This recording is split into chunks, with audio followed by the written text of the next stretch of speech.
I don't really know where to start, but this thing feels very old. Yes. And I've probably given it a very good home. And I think when I first came to India and then Zima, I started to have that realization that it wasn't a part of me. Very good. But the identity to it is very strong. The most powerful thing also is when it gets exposed, you know. You brought it, you didn't hide and protected it, but you brought it up and opened it up in the light of seeing. And immediately it cannot hold its power. You see, as soon as, as soon as you've made that step to say, okay, something wants to become fetal and to hide or something, but I know I'm not this, and I'm here to move beyond this thing. The minute you open up like that, it cannot, you know, oh, you're abandoning me. Yeah, this is good, because actually it is nothing. It is nothing. You know, a voice that presents a kind of resistance. Now, who is the resistor? Can the resistor be identified even? Resistance, we know, feeling, some pulling away. But what exactly is resisting? Is there a resistor? Is there one who is resisting? Because you say, I know it's not me, then who is it? So we say, use the sensation to find the source of it, you know. I gave example many times that if we had like say there was a strong smell, unusual smell, comes in the room, and you say, oh, what is that? You know, like a smell of strong gas or something. I would say, where does that come from? We're looking everywhere. And a good sniffer comes and, you know, traces it to the back of the house, and we find, here we caught him. It's a dead rat. Okay? So the smell takes you to the source. So use the smell of this feeling to take you to where is the source of it, who is the sufferer of it. Yeah. So can the one who is afraid, who is resisting, can it be identified? I think that's where I get confused, because I can't tell what is the identity. Yes. And what is the thing to be identified, I guess. Yes. Something is aware of both, if they are both. Either is one or two. But that which is aware, but now there's a feeling here, and the feeling tends to be pulling back, and you have named it resistance. So if there's resistance, is there a resistor? Or it is just resistance? But for whom is the resistance, you see? You've already said it's not me. So who does it belong to?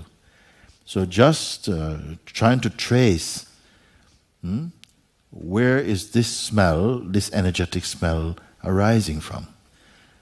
Don't just figure it out in your mind like this, but try and see if you can follow.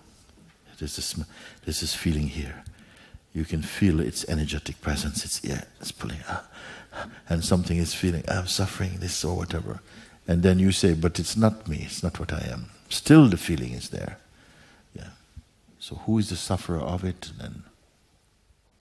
And just ask this question and see if a sufferer that's me, I'm the one suffering it. If it can be identified. And just the attention turned towards that discovery is already burning something. Just, even if you don't find, but your intention to find and the inward turned looking is already burning something, you see. There's nobody there. Nobody there. That must be your discovery, not your assumption. You must look and then you'll see, you see. But there's no one there. So if there's no one there, what is the point of the resistance then? No resistor, just resistance. then must we take care of this. Keep experiencing, keep looking, verifying, but there's nobody here. So there's no one resisting, but there's a sense of resistance. So should we give greater attention to this feeling of resistance?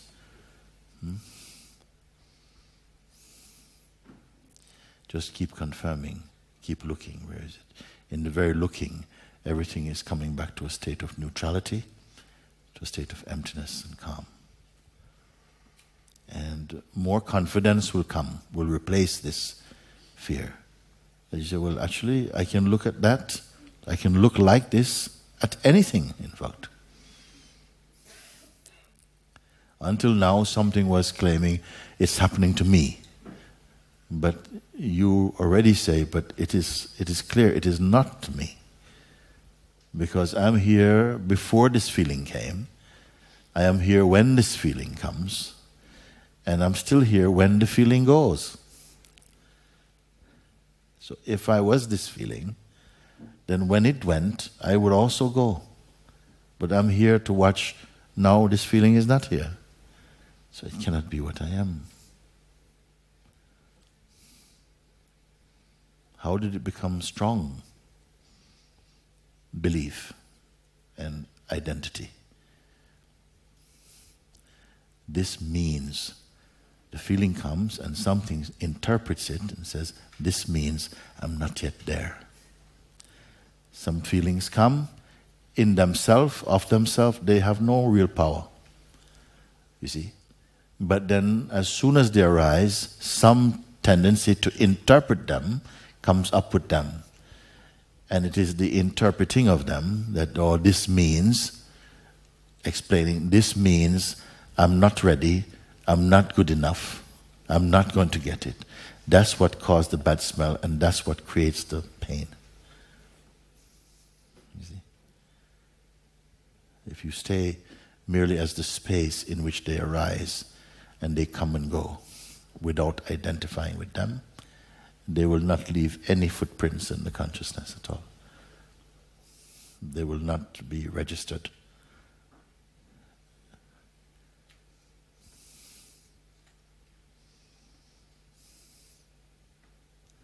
And this is how identity is shaped.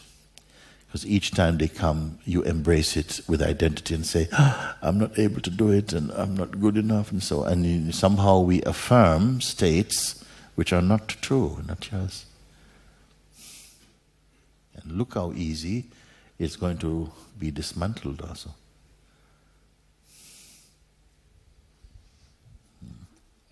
It's seen that it's trying to change its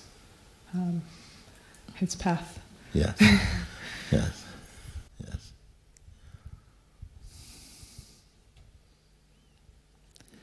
But however often and however clever it is at doing that, you perceive this effortlessly.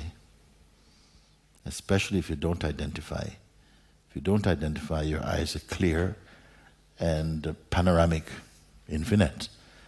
Then these shapes cannot be hidden. You'll see them they become fluorescent even to you. You see them so easy. If you identify, you bring in a state of blindness actually.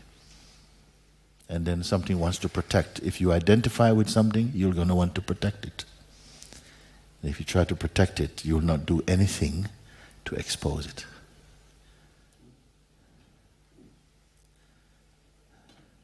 You see.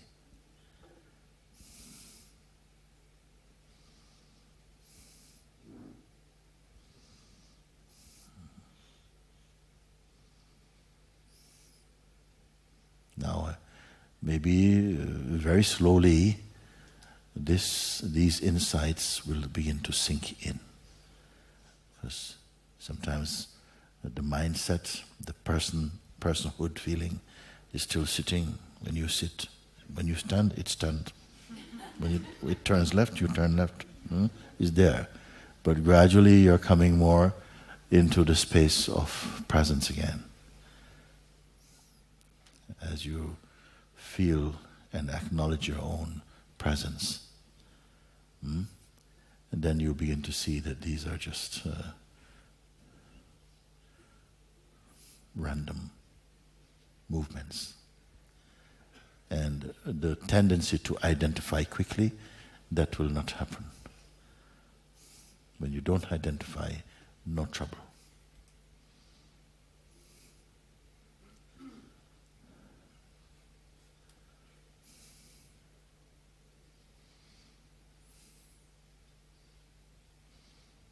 What's happening now? It's just a tornado in there. A tornado. A tornado. Tornado.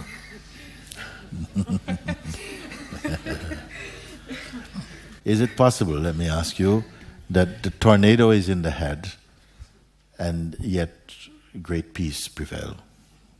It's possible? There's calmness in the body, and yes. There's things going on, but it's okay. Yes. But there's a tornado. That's it. Yeah. It's fine. Yeah. It's good. You are determining actually the impact of it. Tsunami is going on. Tornado is going. And you're sitting here. Tornado is going on. But at the same time, peace is here also.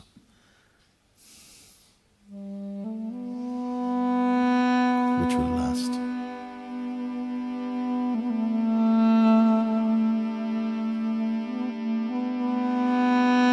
Guru Mata Pita, Guru Bandhu Sakha, Guru Mata Pita, Guru Bandhu Sakha, Tere charanon mein Swami